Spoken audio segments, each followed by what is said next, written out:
Jack Harris stared at the strange envelope on his desk.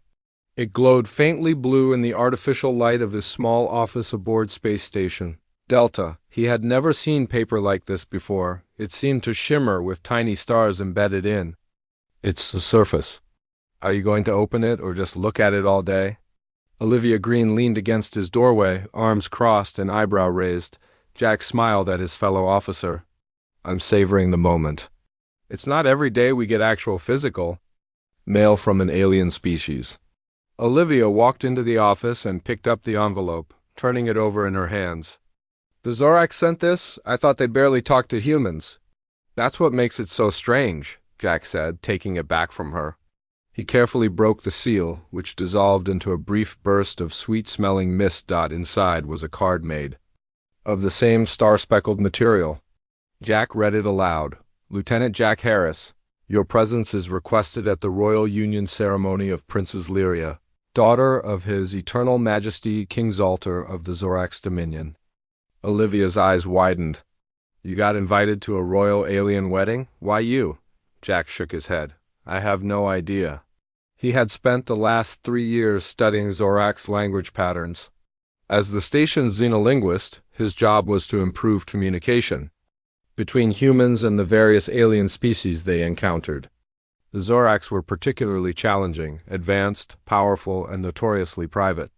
You need to tell Captain Miller right away, Olivia said. 20 minutes later, Jack stood in Captain Susan Miller's office. The captain read the invitation twice before looking up at him. This is unprecedented, she said finally. The Zorax have kept humans at arm's length since first contact. They've never invited anyone to a cultural event, let alone something as important as a royal wedding. Should I decline? Jack asked. Captain Miller paced behind her desk.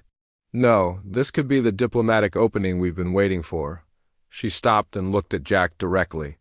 But it's strange that they invited you specifically. You're a linguist, not a diplomat. Jack had been wondering the same thing. Maybe they appreciated my work on their language? Maybe. The captain didn't sound convinced. The timing is interesting. This princess is marrying a prince from the Tauran Empire, right? That's a major political alliance. Jack nodded. The Taurans were another powerful species, known for their military might.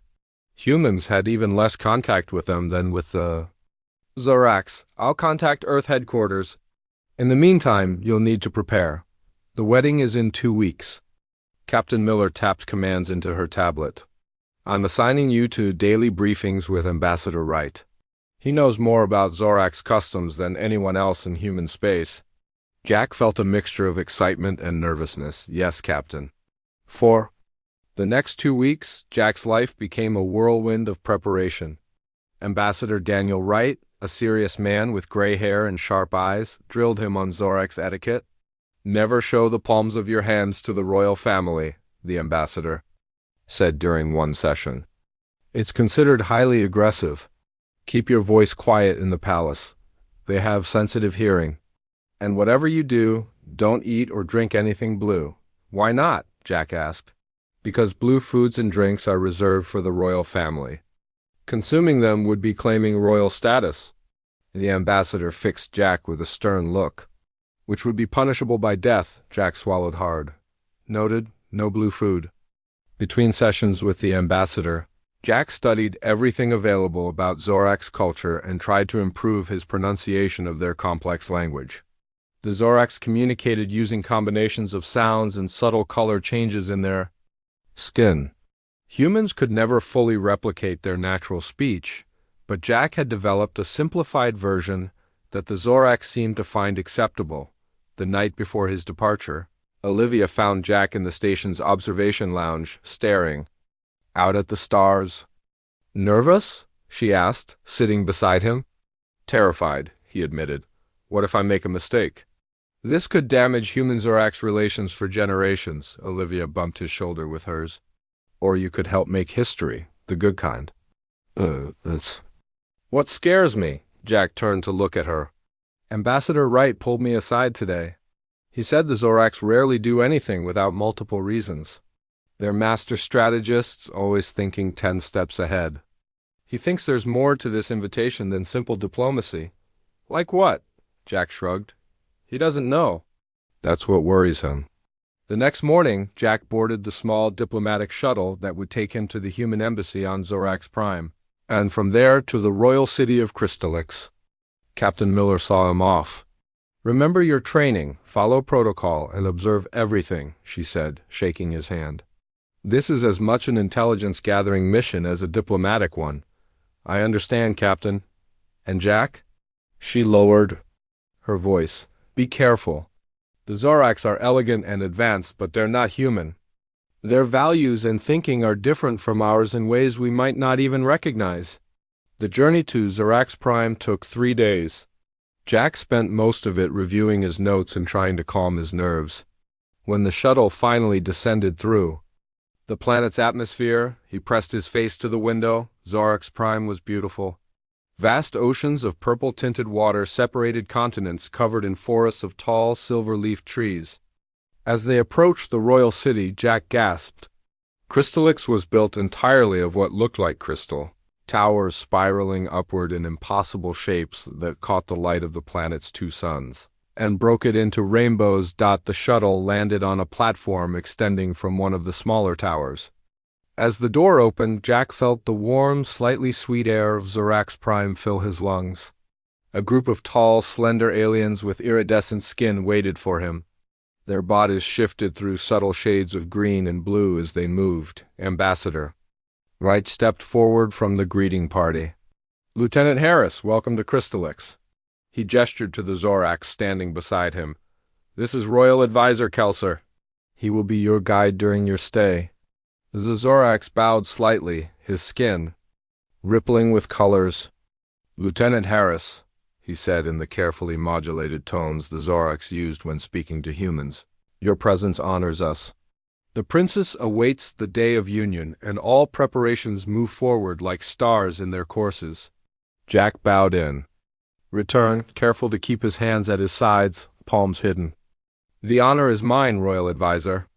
I am grateful for the invitation to witness such an important event.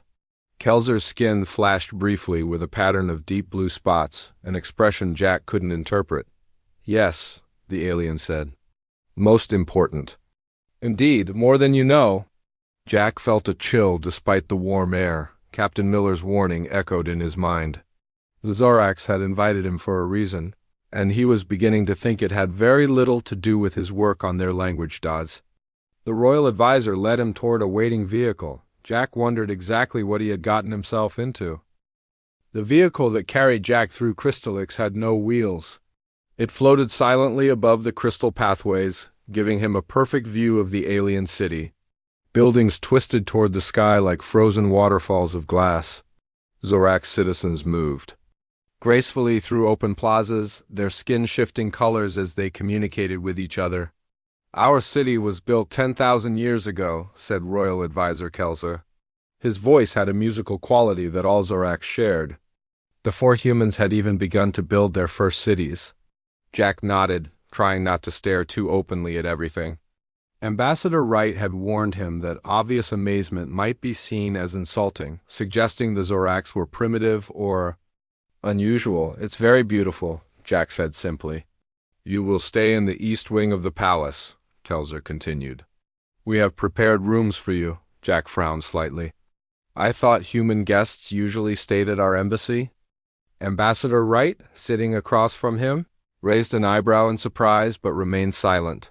Kelser's skin rippled with patterns of green and gold. The king requested you be given quarters in the palace. It is a great honor. The vehicle turned down a wide avenue lined with tall, thin trees that seemed to be made of silver. At its end stood the royal palace, a massive structure that looked like countless diamonds had been fused together. Sunlight bounced off its countless faces, creating rainbows everywhere. As they approached, Jack noticed other diplomatic parties arriving. Aliens of various species were being escorted into different entrances. None were being taken to the main gates where their vehicle was headed. The floating car stopped at the foot of a broad staircase. Royal guards stood at attention, their ceremonial armor catching the light. Their skin was a uniform deep blue, the royal color. Jack had been warned about. Kelzer led Jack and Ambassador right up the steps. There will be a welcoming feast tonight. Until then, you may rest in your quarters. They entered the palace through tall doors that opened silently. Inside, the walls were embedded with soft lights that changed color slowly. The floor was so perfectly polished that Jack could see his reflection in it. "This way," said Kelzer, leading them down a corridor. They passed Zorak's nobles, who studied Jack with obvious curiosity. Some whispered to each other as he passed. Ambassador Wright noticed too. "You seem to be attracting attention, Lieutenant," he said quietly. Jack tried to ignore the stares. "I thought humans had visited the palace before." "They have? But not many, and never for a royal wedding." They reached a set of doors decorated with intricate patterns. Kelzer placed his long-fingered hand on a panel, and the doors slid open. "Your quarters, Lieutenant Harris," he said. "Ambassador Wright, your rooms are in the diplomatic wing. I will escort you there next." Jack and the ambassador exchanged surprised looks. They had expected to be housed together. "Is there a problem with Lieutenant Harris staying in the diplomatic wing?"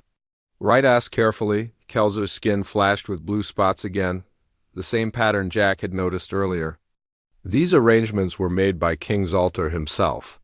It would be ... unwise to question them." The ambassador nodded stiffly. "Of course. Thank you for your hospitality." After Kelzer and Wright left, Jack explored his rooms. They were huge and luxurious, with ceilings that seemed impossibly high. The furniture was clearly designed with humans in mind, but with Zorak's aesthetic touches, everything curved and flowing like water frozen in time. A large window looked out over the royal gardens. Jack stood there for a long time, watching Alien. Gardeners tend to plants unlike anything on Earth. Some flowers changed colors as they bloomed. Others seemed to move on their own, turning to follow the twin suns. A soft chime interrupted his thoughts. The door slid open to reveal a Zorak servant carrying what appeared to be clothes. "For tonight's feast," the servant explained, laying the garments on a nearby table. The fabric shimmered like the invitation had, embedded with tiny points of light. "Thank you," Jack said. He picked up what looked like a formal jacket. It was surprisingly light, almost as if it were made of air. These aren't standard diplomatic uniforms. The servant's skin rippled with yellow patterns. "Special guests receive special attire." After the servant left, Jack tried on the clothes. They fit perfectly, as if made specifically for him. The jacket was deep green with silver trim, and strange symbols were embroidered on the collar. Jack didn't recognize them, but suspected they indicated some kind of status. Later that evening, another servant came to escort him to the feast. Jack expected to be taken to the diplomatic reception hall, but instead they traveled deeper into the palace. Through corridors with increasingly elaborate decorations, they entered a vast, circular chamber. Hundreds of aliens from dozens of species sat at tables arranged around a central open space. At the far end, on a raised platform, was the royal table. King Zaltar himself sat there, his skin a deep royal blue that seemed to glow from within. Jack was led not to the diplomatic section, where Ambassador Wright sat with other human representatives, but to a table much closer to the royal family. The aliens seated there wore elaborate clothing that marked them as high nobility. As Jack approached, conversations died down. The nobles studied him with expressions he couldn't read. A tall Zorax rose and bowed formally. "Lieutenant Harris," he said, "I am Lord Ventax, Royal Chamberlain. Please join us." Jack took the offered seat, acutely aware that Ambassador Wright was watching with barely concealed surprise. "I believe there may be a mistake," Jack said carefully. "I'm just a linguist, not a diplomat." Lord Ventax's skin flickered with patterns that might have been amusement. "There is no mistake, Lieutenant. Your place was determined by the king himself." The feast began with servants bringing platters of food. Jack carefully avoided anything blue, following Ambassador Wright's warnings. The conversation around him was polite but guarded. The nobles seemed to be watching him, waiting for something. Midway through the meal, a hush fell over the room. Princess Lyria had entered. She was slightly shorter than most Zoracs, with skin that shifted through subtle shades of lavender and silver.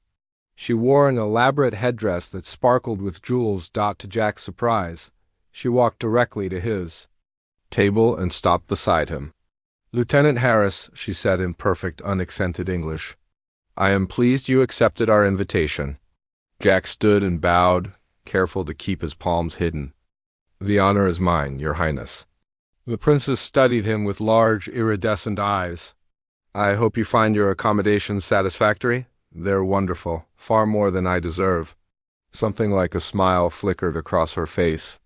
"Perhaps not." She glanced toward her father, who was watching them intently. "We will speak again, Lieutenant. There is much to discuss before the ceremony." She moved away, leaving Jack confused. Why would the princess need to discuss anything with him before her wedding? And why was he being treated with such unusual distinction? Later, as the feast was ending, Jack noticed a commotion at the diplomatic table. A group of tall, muscular aliens with ridged foreheads and gray skin had confronted Ambassador Wright. Their body language was aggressive, though they kept their voices low. "Taurens," said Lord Ventax, following Jack's gaze. "The bridegrooms. Delegation. They seem unhappy about something." Jack watched as Ambassador Wright spoke calmly to the Taurens, who eventually moved away.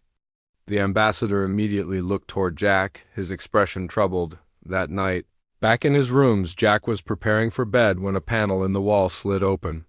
Royal Advisor Kelzer stepped through. "I apologize for the intrusion," he said. His skin dark with serious colors. "What's going on?" Jack asked. "Why am I being treated differently from the other humans?" Kelzer's skin rippled with complex patterns. "Your presence at tomorrow's ceremony is essential to the future of our worlds." "Lieutenant Harris." "I don't understand. You will—" Kelzer moved to leave, then paused.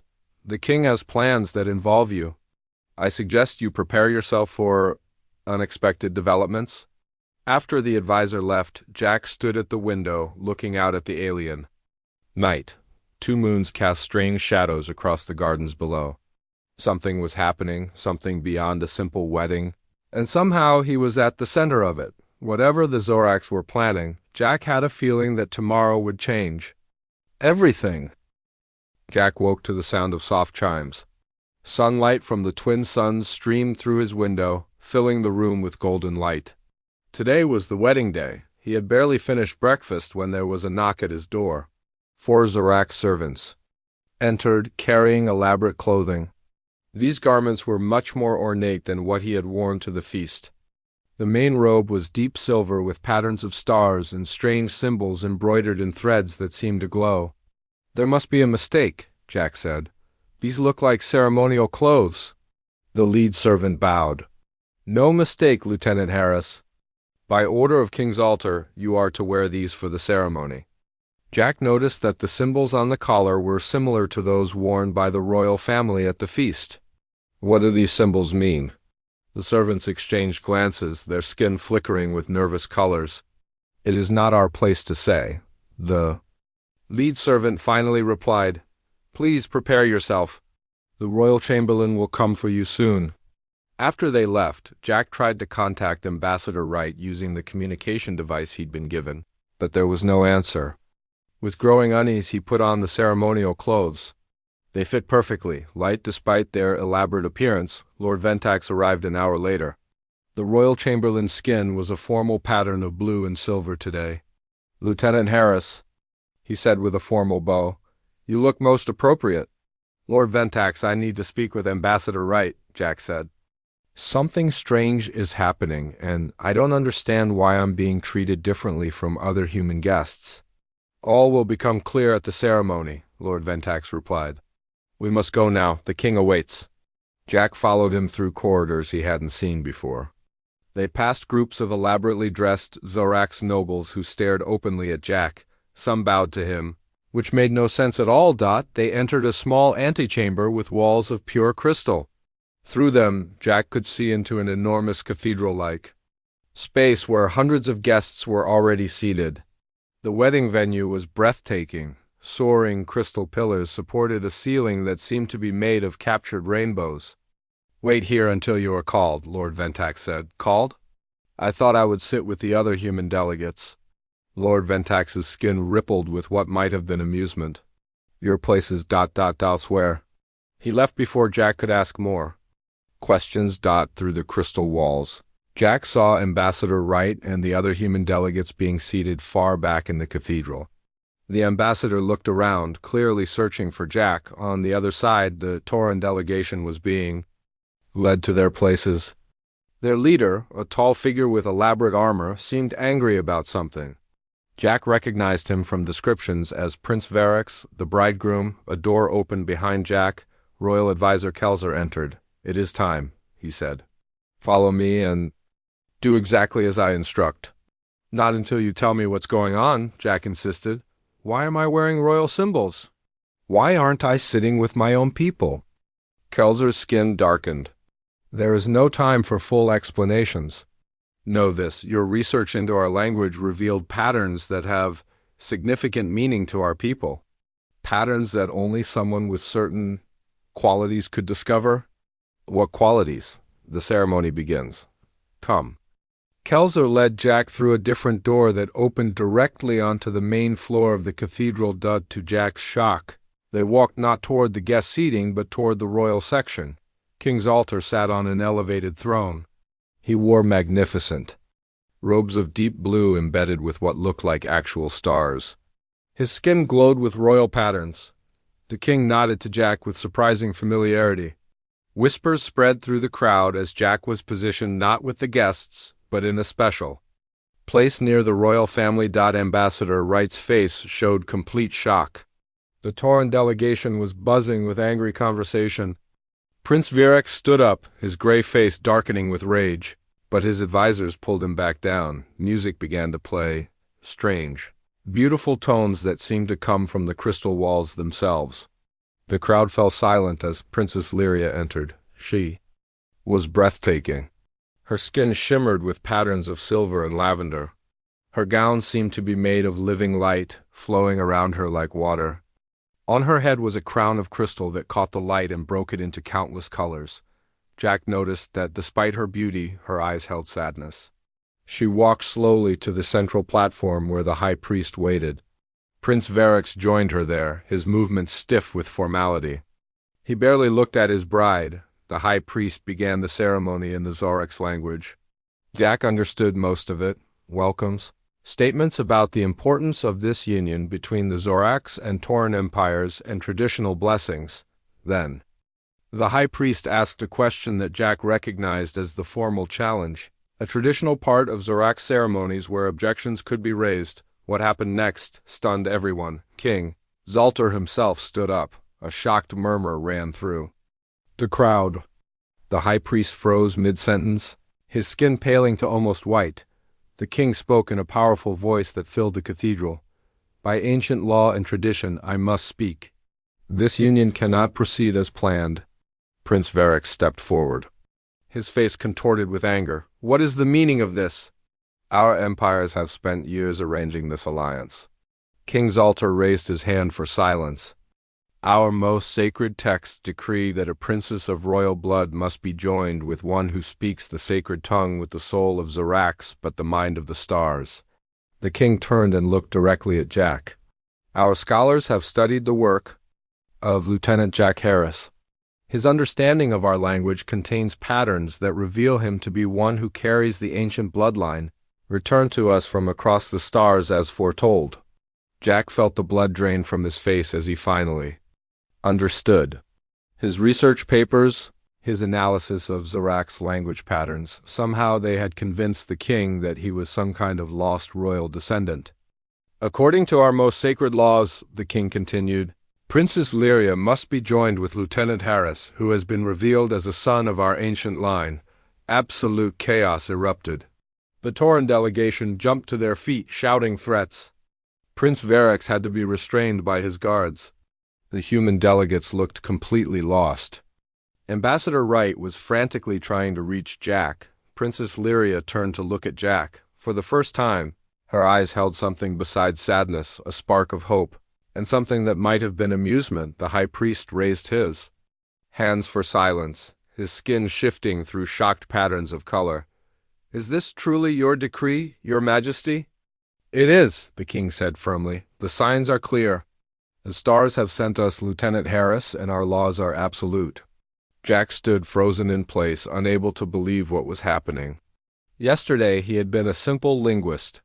Today, somehow, he had become the center of an interstellar diplomatic crisis, and apparently he was about to become a royal son-in-law. Guards quickly surrounded Jack as the cathedral erupted in chaos. Zorak's nobles argued loudly, their skin flashing with excited colors. The Tauran delegation shouted threats while Prince Varix had to be physically restrained by his own guards. Human diplomats pushed forward, trying to reach Jack. "This way," Royal Advisor Kelzer said urgently, guiding Jack through a hidden door behind the royal platform. Princess Lyria followed. Escorted by her own guards, they moved swiftly through narrow passages until they reached a secure chamber deep within the palace. The room was circular with walls that seemed to shift colors slowly. A large table of polished crystal dominated the center. Jack turned to Kelzer the moment the doors closed. What just happened? Why did the king say those things about me? Before Kelzer could answer, the door opened again. Ambassador Wright rushed in, his face red with anger and confusion. "Lieutenant Harris, are you all right?" the ambassador asked, looking Jack over as if checking for injuries. "I'm fine, sir, just completely confused." Ambassador Wright turned to Kelzer. "This is an outrageous breach of diplomatic protocol. You can't simply declare one of our officers to be part of your royal bloodline and force him into marriage." Kelzer's skin darkened to serious tones. "Please sit, Ambassador. I will explain everything." Princess Lyria spoke quietly from where she stood near the window. "Yes, I too would like to hear the full explanation. Father has kept certain details even from me." They all sat around the table. Jack noticed that the princess chose the seat next to him, while keeping as much distance as possible from where Prince Varix would have sat. Kelzer placed his hands flat on the table. "Lieutenant Harris, your work on Zorak's language contains patterns that, according to our ancient traditions, could only be produced by someone carrying royal lineage." "That's impossible," Jack said. "I'm human, not Zorak's. Our oldest legends speak of a time when some of the royal line left our world to explore the stars. They were lost to us. But the sacred texts prophesied that their descendants would one day return, recognized by their unique understanding of the royal dialect." Ambassador Wright shook his head. "This is absurd. Lieutenant Harris is a skilled linguist who studied your language." "That's all, is it?" Kelzer's skin rippled with complex patterns. "The royal dialect he accidentally reproduced in his research. Papers has been lost for 10,000 years. Our most skilled scholars cannot fully recreate it. Yet Lieutenant Harris, with no knowledge of its significance, produced pages of perfect royal patterns." Jack remembered the strange reactions his research papers had received from Zorak's scholars.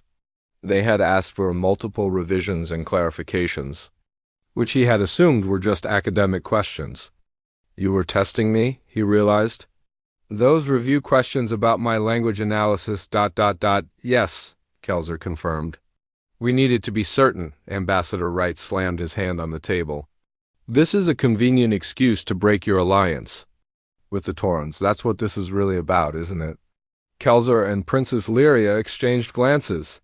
The alliance with the Tauran Empire was problematic, the princess said carefully. Their terms became increasingly demanding. "My father feared for our independence once the marriage was completed. So I'm just a political tool," Jack said bitterly. "No." The princess looked directly at him. "You are much more than that. Your discovery of the royal patterns gave us a legitimate way to follow our sacred laws instead of accepting Tauran domination." A communication device on the table chimed. Ambassador Wright answered it, listened for a moment, then looked up with a grim expression. "Captain Miller needs to speak with us immediately. Earth headquarters is demanding answers." A holographic image appeared above the table. Captain Susan Miller's face looked tense and worried. "Lieutenant Harris, are you all right?" she asked immediately. "Yes, Captain," Just caught in a very strange situation. Captain Miller's image nodded. I've been speaking with Admiral Patricia. Alan, she's ordered you to reject any marriage proposal immediately. This could draw Earth into an interstellar conflict we're not prepared for. Ambassador Wright leaned forward. Captain, it's more complicated than that. The Zoraks believe Lieutenant Harris has some sort of royal bloodline based on language patterns. In his research? I don't care if they think he's their long-lost king, Captain Miller said sharply. He's an Earth citizen and a fleet officer. He cannot marry an alien princess without proper authorization. Kelzer's skin darkened to almost black. If Lieutenant Harris rejects the match, it would violate our most sacred laws. The diplomatic consequences would be severe. Are you threatening? U.S.? Captain Miller demanded. Double quotes. No, I am stating facts. Kelzer's voice was calm but firm.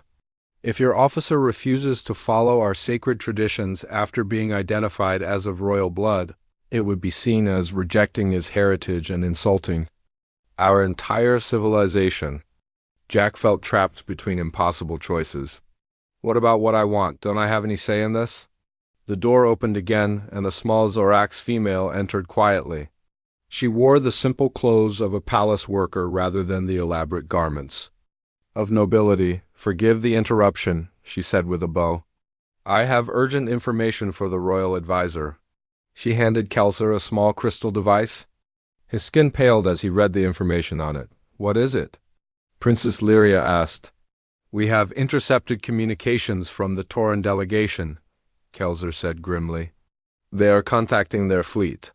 3 warships are changing course toward Zorax Prime. The room fell silent. Everyone understood the implications. They wouldn't attack over a broken marriage agreement. Ambassador Wright said, but he sounded uncertain. Princess Lyria stood up. You don't understand the Taurans as we do, Ambassador. This marriage was never about alliance. It was about control. She turned to Jack. My father discovered their true plans only recently. The Taurans intended to use their position after the marriage to gradually take control of our government. Eventually, they planned to move against human settlements as well.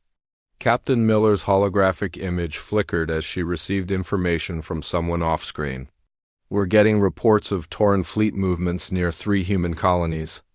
This situation is escalating quickly. Jack stood up and walked to the window. The beautiful crystal city spread out below, its people unaware of the danger approaching. All of this because of his research, because of patterns in a language he had studied out of simple curiosity. He turned back to the room. There has to be a solution that doesn't lead to war. Princess Lyria moved to stand beside him. Perhaps there is, she said quietly. But it would require your cooperation, Lieutenant Harris. Her skin shimmered with subtle patterns that Jack couldn't read. But her eyes held intelligence and determination. He realized she was not just a pawn in royal politics. She was a strategist like her father. What do you have in mind? He asked. A compromise, she said. One that satisfies our traditions while creating a new kind of alliance, not just between Zorax and human, but between 3 worlds. Jack looked at her with new respect. I'm listening. For the first time since arriving on this strange world, Jack felt like he might have some control over his fate. And perhaps, just perhaps, he could help prevent an interstellar war in the process. Over the next several hours, Jack worked closely with Princess Lyria, Ambassador Wright, and Royal Advisor Kelzer to create a solution. Captain Miller joined them via hologram, representing Earth's interests. Even King Zalter himself came to offer his wisdom. The problem is that we need to satisfy 3 different cultures with completely different values, Jack explained, standing before a large display screen showing documents from all 3 civilizations. Zorax sacred law, Earth diplomatic protocols, and enough concessions to calm the Taurans. Princess Lyria nodded. The Taurans respect strength and clear boundaries.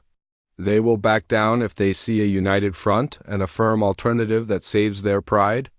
Jack had been studying both human and Zorax diplomatic agreements. His background in linguistics helped him spot patterns and possibilities others missed. I think I have an answer, he said finally. Not a traditional marriage, but a new kind of union, a diplomatic bond that creates an Earth-Zorax alliance without me actually taking the throne. He outlined his plan. Instead of a royal wedding, they would create a new ceremony combining elements from human diplomatic treaties and Zorax traditions. Jack would accept the role of royal envoy of Earth and honorary prince of Zoraxia, acknowledging his supposed connection to the royal bloodline without making him actual royalty. This gives the king a way to honor the ancient prophecy without forcing an actual marriage, Jack explained. And it creates a formal alliance between our worlds that's stronger than what the Taurans were offering. Ambassador Wright looked impressed. It could work. Earth headquarters might accept this arrangement since it strengthens our position without violating our protocols. What about the Taurans? Captain Miller asked. Will this be enough to stop their fleet? Princess Lyria stepped forward. We offer them exclusive trading rights to certain resources they value, not control, but guaranteed access. Their pride will be wounded, but their economy will benefit. King Zalter, who had been listening quietly, finally spoke. You have the mind of a true king, Lieutenant Harris. This solution honors our traditions while creating something new and beneficial for all. Jack felt a strange mix of relief and pride. I'm just a linguist who got caught in the middle of something much bigger than himself. Perhaps, said the king with a knowing smile, or perhaps the stars truly did guide you to us. Within hours, messengers were sent to the Tauran delegation with the new proposal. Tense negotiations followed, with Prince Verax initially refusing even to consider alternatives. But when faced with a unified Earth-Zorax position and the economic benefits being offered, the Taurans grudgingly agreed to talks. Meanwhile, Jack worked with Zorax scholars to design the new ceremony. It would take place in the same cathedral, but with key differences to mark it as a diplomatic rather than royal event. On the morning of the ceremony, Jack dressed in a new set of clothes specially created for his unique position. The garments combined Earthfleet blue with Zorax royal silver, but with symbols clearly marking him as an envoy rather than royalty. Ambassador Wright met him before they left for the cathedral. Earth headquarters has approved the agreement. Admiral Allen sends her compliments on your creative solution. Jack smiled. Tell her it was either this or start an interstellar war. The choice seemed clear. The cathedral was filled once again, but the atmosphere was different. Representatives from Earth had arrived in emergency shuttles to witness the historic agreement. The Tauran delegation sat stiffly in their section, still unhappy but no longer threatening violence. Princess Lyria entered wearing diplomatic rather than wedding attire. Her skin glowed with calm, confident patterns. As she took her place beside Jack on the central platform, she whispered, You have saved my people from Tauran domination, and possibly saved 3 civilizations from war. We did it together, Jack replied quietly. The ceremony began with King Zalter addressing the assembled guests. Today we witness not a traditional union, but something new. Lieutenant Jack Harris, who carries the patterns of our ancient royal dialect in his mind, will be recognized as royal envoy of Earth and honorary prince of Zoraxia. The high priest led them through vows that were carefully worded to create a diplomatic rather than marital bond. Jack promised to serve as a bridge between their worlds. Princess Lyria pledged to work with him to strengthen relations between their species. When it was done, the king himself placed a silver circlet on Jack's head, not a crown, but a symbol of his unique position. The crowd applauded, most with genuine approval, though the Taurans merely observed in cold silence. Later, at the celebration feast, Jack found a moment alone with Princess Lyria in one of the palace gardens. What happens now? He asked. I still have my duties with Earthfleet, Lyria nodded, and I have my responsibilities here. But our worlds are now connected in a way they never were before. Earth will establish its first permanent embassy on Zoraxia, and you will serve as its chief advisor when your other duties allow. Jack looked up at the alien sky where the first stars were becoming visible. A week ago I was just studying your language. Now, I'm supposedly descended from your royal line and have helped create an interstellar alliance. Do you regret coming to the wedding? Lyria asked with a shimmer of amusement in her skin patterns. Not at all. Though I admit. It didn't go quite how I expected. Few important things do. She turned to look at the celebration inside. The Taurans are already speaking with your ambassador right about extending trade agreements to Earth as well. They're adapting quickly to the new reality. Humans are good at adapting too, Jack said. It's how we've survived. Perhaps why the stars guided you to us. Your adaptability, your willingness to find new solutions rather than simply follow tradition. Jack wasn't sure if he believed the ancient prophecy about lost royal bloodlines returning from the stars. But he had to admit that his unique background as both a fleet officer and a linguist had made him the right person at the right time to prevent a conflict. As they walked back toward the celebration, Jack realized that his life would never be the same. He had responsibilities now to 2 worlds and perhaps more in the future. It wasn't the life he had planned, but it was one with purpose and meaning. You know, he said to Lyria as they rejoined the festivities, on Earth we have a saying, sometimes, the best things in life are the ones you never saw coming. The princess's skin flickered with patterns that might have been laughter. On Zaraxia, we say that the stars guide us to where we are meant to be, even when we think we are lost. Jack smiled. Whether it was ancient bloodlines, diplomatic necessity, or simple chance that had brought him here, he was grateful for the unexpected turn his life had taken. He had arrived as a guest and become something no human had ever been before. And somewhere in the process, he might have helped write a new chapter in the history of 3 civilizations, not bad for a linguist, who had simply been curious about an alien language.